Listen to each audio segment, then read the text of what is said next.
So the very first thing I'm going to do is to give the entire canvas a coat of acrylic medium. This seals the pores of the canvas and allows the paint to dry a little bit slower.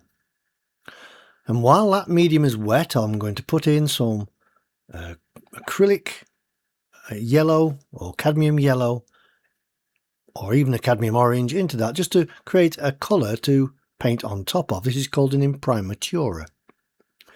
Now dry that off with a hairdryer, and then I can start to put in with a small brush some of those relevant details that I don't want to become lost when I paint over the top, because I will be painting rather vigorously over the top of a lot of this. So I just need to get these areas defined, because this is going to be an Impressionist painting with acrylics, but at the same time it's going to have abstract qualities with a little bit of realism just here and there. So the places where I want the realism are going to be in the face, in the eye, the nose, the mouth, the ears. So that's why I don't want to lose those. That's why I've put them in with the small brush. Okay, I'm going to get some pure white now, just to put in some of these highlights. These are the areas that's going to be picked out. The sunlight is just glinting off the top of the animal's head there, and then also down into the neck and on the body. So it's quite thick paint, this is. Just pure white, that's all I'm using here. It will dry quite quickly, and it will also dull down slightly, so I'll have to go over it many times before the end of the painting. Okay, I'm going over to my larger brush now. This is the large 1-inch bristle brush, flat brush. And this and the other tools and equipment and paints that I use are available in the links in the description below. And if you use those links, then you'll be helping to support me and my channel and helping me to keep bringing you these videos. So I'm going to just keep adding some of these colours in. This is the body colour of the animal, this brown colour. But I'm not using one colour to do this. I'm using many different colours and varying the tone. So I can go a little bit darker here and there with it. You see, like that, a little bit darker. And I'll put some of those colours elsewhere as well into the body. Now I can do the light area. This is where it has lighter fur. Its coat becomes light on its cheeks and its throat. I'll put some warmth in there as well, and I'll add one or two of those colours elsewhere into the painting to create that colour harmony. So you can see this background is going to be really quite abstract. So I want to start building this up now. So really big, thick, broad brush strokes. And I'm using the paint from these tubs in this little paint box here. I use paint tubes of paint that I squirt into these tubs. So there's no water added. So they will take longer to dry. The thicker the paint, the longer it will take to dry. And if you do add water to it, the faster it will dry, because it dries via evaporation. So I'm just putting some varied colours in here, some blues, bluey grey tones. And just clean it off and get some nice bright white, lighter areas I want to put up the top here. But very loosely put in. Because the paint's thick, it's blending with the paint beneath, because that is still wet, because I'm painting with thick paint. Okay, so I'll just put those in like that, little hints of colour here and there. Maybe some lighter areas on that. All done with this large brush. I don't want to go down to a small brush just yet. Okay, a little spray of water, mist spray of water that is. And then with my silicone tool, I can start to move the paint around. And it blends it and gives it a really nice abstract nature. I can scratch into it, I can pick paint up off the canvas and actually paint with it. Like this, I just put some on there and like that, and then pick some more up and just add it here and there. And really being really quite abstract with it. Put some dark blues in there as well. While the paint is wet, I'll just scratch my signature into the bottom left hand corner. It's how I usually do it. Now with a small brush, this little pointed brush, I can put in the lower eyelid, these little areas of detail, the highlight on the eye, or in the eye, and then a highlight on the tip of the ear. And that almost suddenly brings the animal to life. Just by putting those little dots of light here and there. And I'll just make this nose the correct shape, the nostril. Make sure I get everything correct here. The eye and the nose and the ear, the mouth, they have to be accurate. Because the rest of the animal is going to be quite loose, impressionist and abstract. So those are the relevant areas you really need to concentrate on, are the ear, eye, nose, mouth. Because those are the recognizable features of any animal. You can tell what it is straight away by those 4 points.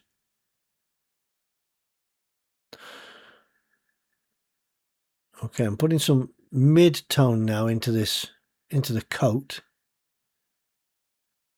So I need to get it a little bit warm, a little bit more red. Just make that back of the head there. It's not quite right. I will go over that later on and adjust that. That's the beauty of acrylics. If it's not right, let it dry and just paint over it.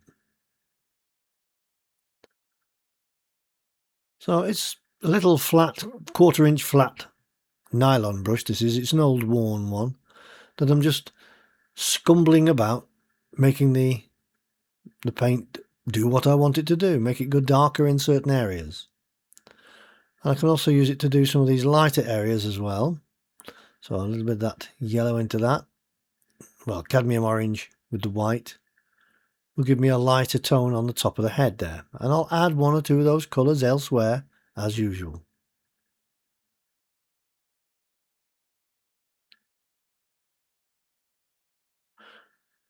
Okay, just do this little bit here in the side of the face. Just slight shadow. And raw umber, a little bit of red into that will give me this lovely warm brown tone. And a little bit of Payne's grey will also make it slightly darker if I want it to go darker, like that. But the whole point about doing this style is to be bold with the brush strokes. You can see how bold I am now painting with this at this stage. I'll do a similar sort of thing with some bluey greys. Again, being bold, I'm not being too careful. You have to be bold to paint in an impressionist style. If you're too cautious about applying the brushstroke, it won't have that energy. The painting won't have that energy that you get from a really nice impressionist style painting, where you actually see the bold brush strokes.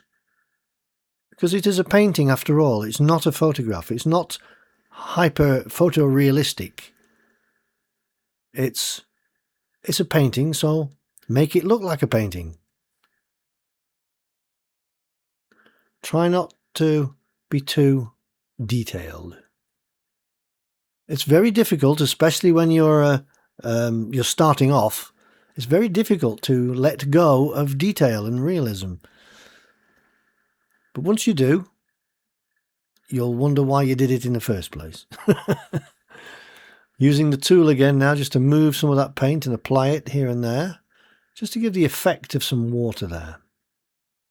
I'm not trying to paint water, I'm trying to give the effect, an impressionistic effect. Some more of those warm colours now into that coat again. I'll just keep doing this and keep adding them because there are layers, which is how you should paint with acrylic, or is with layers. So you let a layer dry and you paint over the top, doing something similar, but some of that underlying layer shows through and it creates that interest. So I'm just adjusting the back of the head there now, as I said I would, and I need to just lighten that up a little bit. Now, it's probably going to take more than one coat to do this because you can still see some of the head showing through that paint. So I will adjust that once that layer is dry. So it's layers again. Using another layer, once that's dry, will completely obliterate that part of the painting I've adjusted. Put some really nice bright lights in now with the tool. You could do this with a palette knife, but I just really like using this silicone painting tool. It's called a catalyst. That's the actual make of it.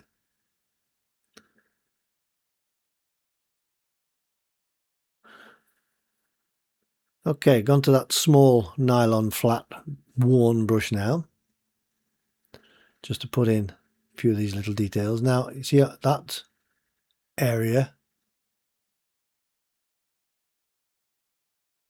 well, it needs adjusting still. I've got to go over it again when it's not quite dry yet, but I'm just going to apply some of these other elements into the coat there. Perhaps blur that edge a little bit, because not all edges should be hard edged. This is another common fault that a lot of beginners use, is when they're painting any kind of animal or whatever, they paint everywhere a hard edge. Now, that's not the case. You shouldn't do that. It's too easy to do, of course it is, but you keep the hard edges where you want the viewer to look. Just like you put detail where you want the viewer to look, you do the same with hard edges. And the rest of the animal can then blur and blend in with the background. So be always conscious of hard and soft edges.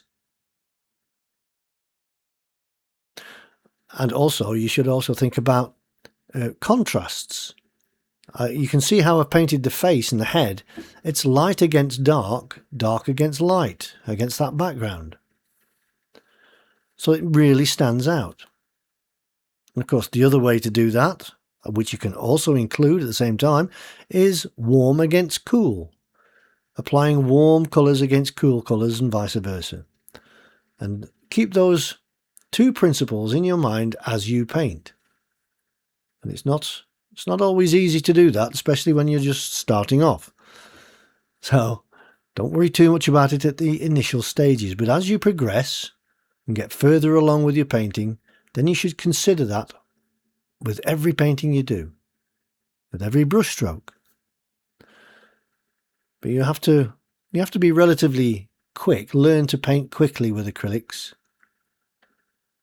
I found that to be probably the most successful way of painting with acrylics, is just learn to paint quickly. And you'll only do that by practice, by keeping on doing it. I'm putting a few bold colour notes in here now with this brush, some bold paintbrush marks with bold colour. And I'm applying them elsewhere. If I put a little colour here and there, I will apply it elsewhere to balance up the painting with a colour harmony.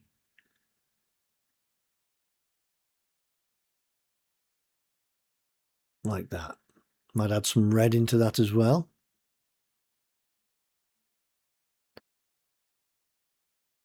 Just here and there.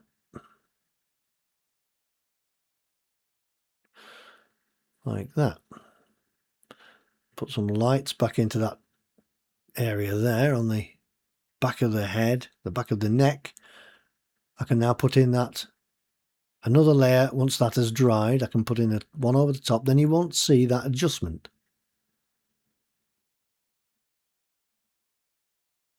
Like that, and it's disappeared. Exactly what I wanted. A little bit of warmth into this area where the light is reflected upwards onto the lower face and chin, lower jaw area. Now, using a transparent yellow with a glazing medium, I can go over some of these colours. There's some of the dried colours, and it will brighten them up. You can see what it's doing there to the white. It's making it nice bright yellow, and to the other colours, go over the blue areas, it makes it green. So you can adjust colours very easily with glazes. You have to be transparent in order to do this. There are a few reds in there as well, transparent oranges. So beware of those when you're next buying paint, that there are transparent and opaque paints. And transparents are very good for doing this kind of work. But generally towards the end of a painting. You would do that right at the end, so I'm not far off finished now. So I'll just put those highlights in once again because they've sunken in a little bit, so I just need to brighten them up a little bit more.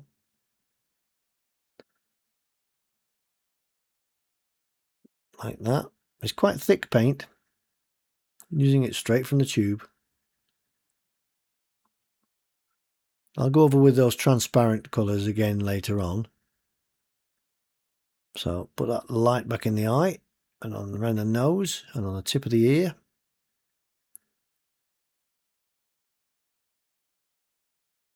And I'll put some little grey tones in as well around the eye. And perhaps a little bit of colour as well into the area around the eye, just to create interest there. Like that. Now I'm using a long liner brush or a rigger, and a quick spray of water, and get this paint quite liquid, and I can do these long lines, these whiskers and bristles. And you spray the water onto the canvas to make it damp, not wet, to allow the paint to be drawn off the bristles of the brush, so you can do these long thin lines. If you tried to do this over dry canvas, you would really struggle. Really struggle. It would be very difficult. So, a little spray of water and suddenly it becomes easy. But like I say, don't make it too wet that the water's running down the canvas. Just a little spray like that, little mist spray to keep it damp. And then start applying those brush strokes. Like that. Now it looks more like an otter. Now it's got whiskers. Oh, I love the way this brush does these random little marks like this. I love using it in this random fashion. Now I'm going back to the glazing because those light areas have now dried. So I'm just going in with the yellow once again in the glazing. It's actually a transparent cadmium orange, but it has this yellow quality to it. And I'll also put in a few oranges in there and reds again. And I'll go over the whole painting like that, and then when that's all done, that's the painting finished. If you have enjoyed this video and hopefully found it interesting and entertaining, please don't forget to give it a thumbs up and subscribe to my channel. Be sure to click on the little bell icon if you wish to be notified of my latest videos. I am always interested in your questions and comments, and I do try to answer every one of them. Hopefully I will see you on my next painting video, so until then, have a lovely day and happy painting!